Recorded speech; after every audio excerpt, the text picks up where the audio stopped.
हजारीबाग एक विशेष स्थान रखता है। हजारीबाग को पूर्वी भारत का शिमला भी कहा जाता है। हजारीबाग अपनी खूबियों के लिए जाना जाता है, खासकर शिक्षा और स्वास्थ्य में कहा जाता है कि इसका कोई दूसरा मुकाबला नहीं है। इस शहर की पहचान जिस रूप में बनी हुई है, और अतीत में तो ये शहर खूबसूरत था ही, वर्तमान में इसका एक नया रूप है और आने वाले दिनों में ये किस तरह से होगा, इसको लेकर हम अपने चैनल के माध्यम से एक संवाद की प्रक्रिया चला रहे हैं। और जो हजारीबाग से जुड़े हुए जो गणमान्य व्यक्ति है उनसे बातचीत कर रहे हैं। तो इस विषय पर आज बातचीत करेंगे। हमारे साथ है शशि मोहन सिंह, जिला विश्वोत्तरी के संयोजक और दारू प्रखंड के अध्यक्ष भी हैं।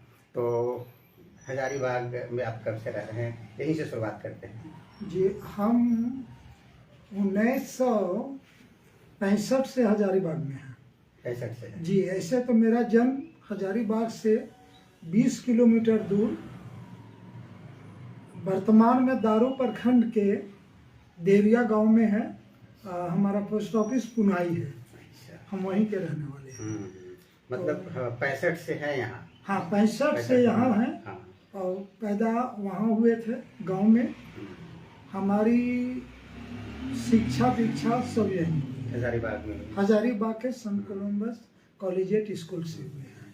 तो कहे कि 5 दशक से ज़्यादा समय से आप हजारीबाग में हैं।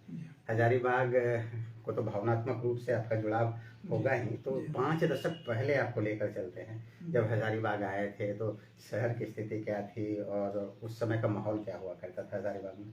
उस समय हजारीबाग बहुत छोटा था और एक परिवार ऐसा, अगर आप निकल गए, मेन रोड ही मुख्य था। गुरु गोविंद सिंह रोड थोड़ा था, बहुत डेवलप तो था नहीं, लेकिन जो भी था, अगर आप निकल गए तो एक परिवार और एक अपनत्व की भावना से हम लोग बराबर रहे हैं। चाहे कोई भी समाज का हो, उसका हजारीबाग के लोगों में एक बहुत बड़ी खूबी है कि चचा भैया काका दादा का, भाई बहन का, ये लेके चले हैं। एक संबंध सबसे रहा है। हाँ, रहा है। हाँ, हजारीबाग की बात आती है तो झारखंड में विशेष रूप से जब सेंट कोलम्बस कॉलेज के रूप में विशेष रूप से पहचान रही हजारीबाग में, तो बहुत सारे लोग हजारीबाग आते थे पढ़ने के लिए। जी। तो उस समय चूंकि आप उसी कॉलेज के छात्र भी रहे हैं, तो उस कॉलेज का उन दिनों क्या माहौल हुआ करता था? हम 1974 में संत कोलम्बस कॉलेज में मेरा एडमिशन हुआ था। डॉक्टर बनवार साहब प्रिंसिपल थे और अपने आप में संत कोलम्बस कॉलेज का जो है भारत के स्तर पर इसका एक पहचान थी। यहाँ से वो सेंट जॉन कॉलेज आगरा चले गए थे डॉक्टर बनवार प्रिंसिपल बन के, और हम लोग इंडिया टूर में गए थे। तो वहाँ जब मिलाने के लिए लोगों से कि संत कोलम्बस कॉलेज के विद्यार्थी आए हुए हैं, तो लोगों की मेला लग गई थी और भीड़ लग गई थी देखने के लिए। जी, कि कैसा विद्यार्थी वहाँ के लोग होते हैं, ये देखने के लिए। ये अपने आप में बहुत बड़ी चीज है। कभी इस तरह की स्थिति हुआ करती थी नालंदा विश्वविद्यालय को लेकर के कि नालंदा विश्वविद्यालय के नाम चर्चा जब होती थी तो लोग कहते थे किस तरह के विद्यार्थी है, तो उस वही माहौल कहे, वही स्थिति सेंट कोलम्बस कॉलेज की रही है। तो पढ़ाने का पूरा माहौल उस वक्त था उस समय। उसके बाद में विनोबा विश्वविद्यालय की स्थापना हुई और हजारीबाग की एक अलग पहचान निखर कर आई। तो हजारीबाग की दूसरी पहचान रही है स्वास्थ्य के क्षेत्र में। कहा जाता है कि सबसे स्वास्थ्य लाभ लेना हो तो हजारीबाग में रहे। बहुत सारे लोग हैं जो हजारीबाग के होकर रह गए। बाहर में आज भी बहुत सारे लोग हैं जो चाहते हैं कि हजारीबाग में रहे। तो इसको किस रूप में देखते हैं आप? देखिए, यहाँ बहुत शांति प्रिय था और आज भी है, और सब जगह से आज भी हजारीबाग शांति प्रिय है।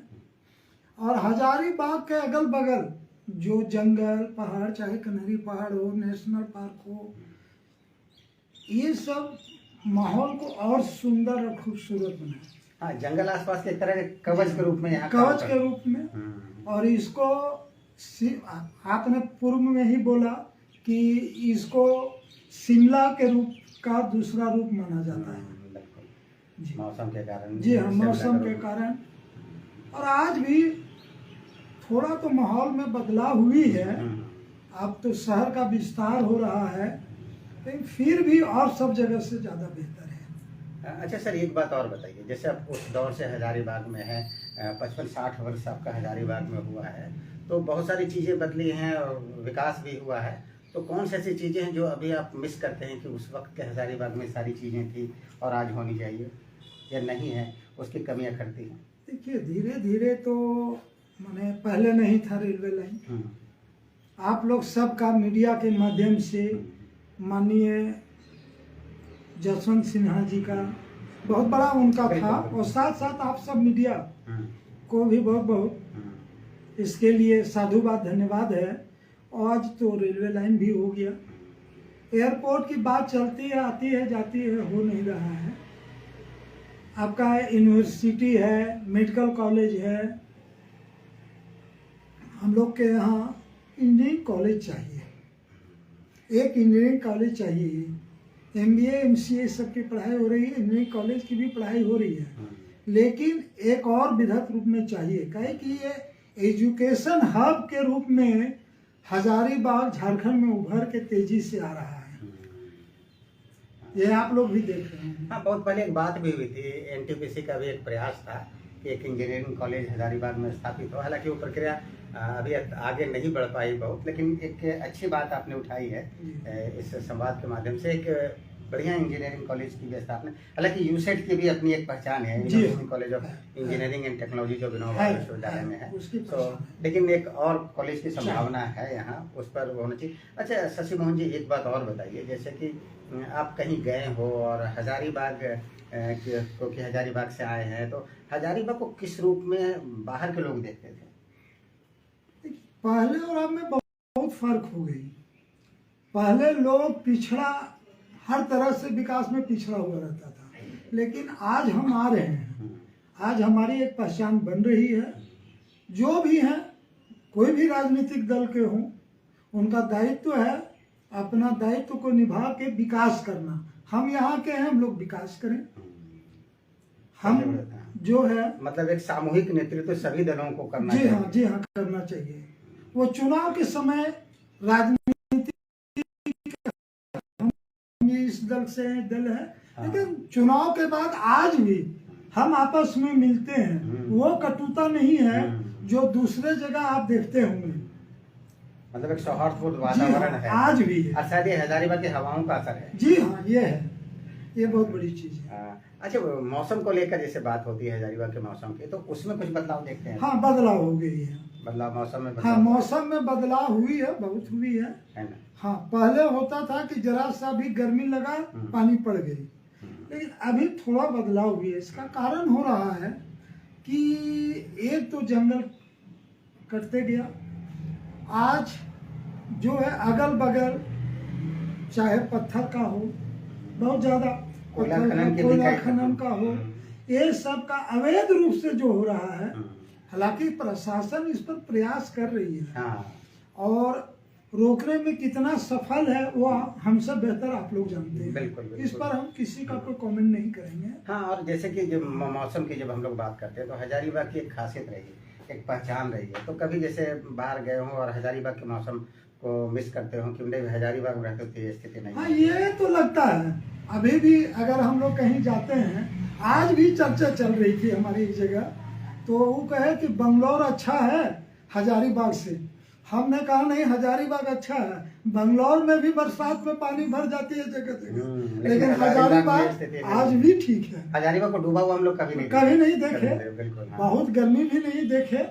इधर थोड़ा सा परिवर्तन, हाँ, मतलब 1-2 वर्षों से ये देखने में आ रहा है थोड़ा परिवर्तन मौसम, और इस बार की गर्मी तो थोड़ी अलग है। इस बार की गर्मी थोड़ी ये सच्चाई है। लेकिन एक खासियत है कि जब बरसात मतलब जब वर्षा होती है तो हजारी मौसम थोड़ा परिवर्तित हो जाता है।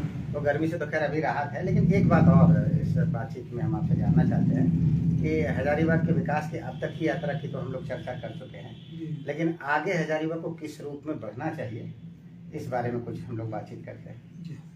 इसमें है कि आप आज देखिए कि आप जो हमारा हाईवे जो गया है पुराना बस स्टैंड से इधर पूरब साइड आप लीजिए, तो शाम को निकलिए तो आपको लगभग 20 से 25 हजार पूरे झारखंड का, रांची के भी लोग रहते हैं यहाँ, लड़के लोग पढ़ने आते हैं।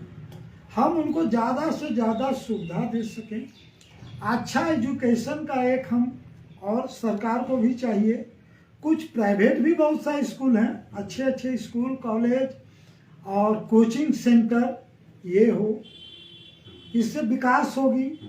अगल बगल हमारे यहाँ आप आइए, अब हम थोड़ा मंदिर की तरफ चले जाते हैं।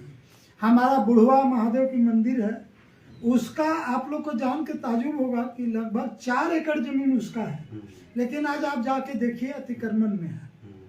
पचमंदिर इतना भव्य है, उसको और हम विकसित करें, नए रूप में उसको निखार सकते जी हैं। हाँ।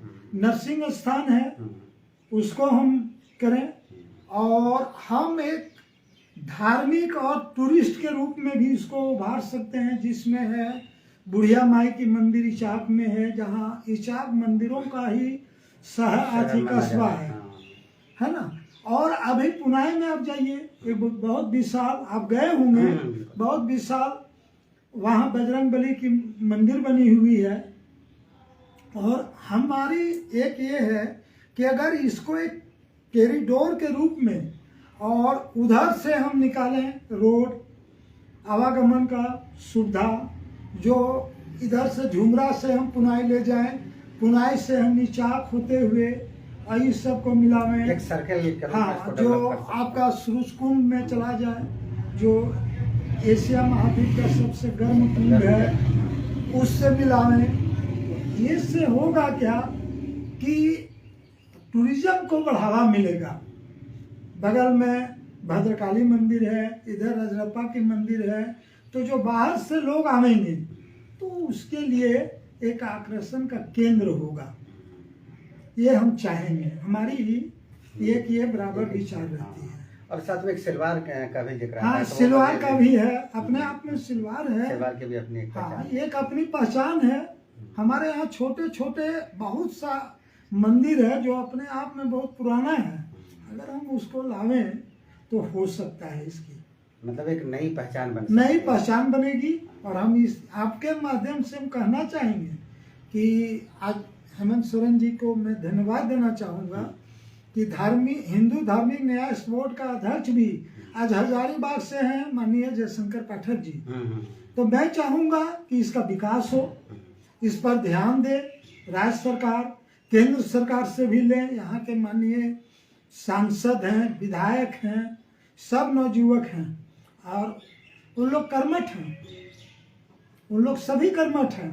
अगल बगल जो भी हैं, हमारी अम्बा है, मनीष जी हैं, हमारे माननीय सांसद जयंत सिन्हा जी हैं, अमित यादव जी हैं, पटेल जी हैं, अकेला जी हैं। यशवंत सिन्हा जी का मार्गदर्शन लगातार मिल सकता है इन सब चीजों में। हाँ हाँ, एकदम लेना चाहिए। विकास के लिए राजनीति का कोई जगह नहीं है, विकास हमको करना चाहिए, मतलब विकास के मामले में एकजुट होना चाहिए। हम आपको आपने पहले परिचय भी दिया, हम दारू प्रखंड के विश्व सूत्रीय अध्यक्ष हैं, और इत्फाकन वो ब्लॉक क्रिएट जो किए थे उसमें एक अहम भूमिका मेरी थी। उसमें माननीय सौरभ जी विधायक थे, हम उनके प्रतिनिधि के रूप में वहाँ उसको मॉनिटरिंग किए थे। वहाँ उस ब्लॉक में 3 विधायक हैं और 2 सांसद हैं। ऐसा कहीं नहीं होगा पूरे झारखंड में कि एक ब्लॉक के 3 विधायक और 2 सांसद। हम अब वहाँ लोगों को कह रहे हैं कि बैठिए और मिल के विकास कीजिए, जनता विकास के लिए भेजी है, बाकी राजनीति आप करते रहिए ना। अच्छा, दारू की बात आपने कही, तो दारू को और किस रूप में विकसित किया जा सकता है? उसको हमको जो अपने दिमाग में एक है, क्योंकि मैं वहाँ विश्व सूत्रीय अध्यक्ष भी हूँ, हम बराबर मांग भी कर रहे हैं। हम एक चाहते हैं कि दारू से झुमरा से, दारू प्रखंड के अंतर्गत झुमरा से एक रोड सड़क को लेना चाहते हैं, जो कबलासी पुनाई होते हुए जीटी रोड में मिलाने के लिए। आगे वो बना हुआ है बसरिया तक, अब बसरिया से हम झुमरा उसको मिलाना चाहते हैं, क्योंकि बीच में पुनाई है, बहुत बड़ी मंदिर है, पर्यटन के हाँ एक पहचान होगी। दूसरा है हमको कि वहाँ सिंचाई के लिए जो है पहले होता था लिफ्ट इरिगेशन, और हम लोग का उससे बहुत खेती होती है, ये हम चाहते हैं। आपको सरस्वती देवी स्वतंत्रता सेनानी थी, जिनके नाम से हजारीबाग में पुस्तकालय है, लेकिन दारू में नहीं है। मैंने माननीय सांसद महोदय जयंत सिन्हा जी को भी बोला कि जहाँ उनकी जन्मभूमि है, मातृभूमि है, जहाँ से उनकी पहचान है, वहाँ पुस्तकालय बनाया जाए। ये मेरा एक हार्दिक इच्छा है, क्योंकि एजुकेशन ही विकास के लिए सबसे पहला अहम कड़ी है। चलिए, बड़ी अच्छी आज एक लंबी बातचीत हुई है। हम उम्मीद करते हैं कि आपके सपनों का हजारीबाग आने वाले दिनों में आकार लेगा। आपने हमसे बातचीत की, इतनी अच्छी बातचीत की, आपका बहुत बहुत धन्यवाद।